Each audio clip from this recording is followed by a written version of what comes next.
ये फाइट अब मेरा हमारे नहीं है, ये फाइट आपका है। आपने इतना प्यार दिया है, इस बार सिर्फ 1 महीना बाकी है।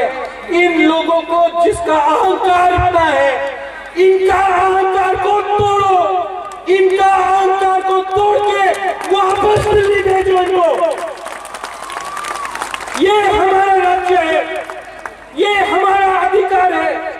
And there will be no compromise on Greater Tripura land. No compromise on Greater Tripura land.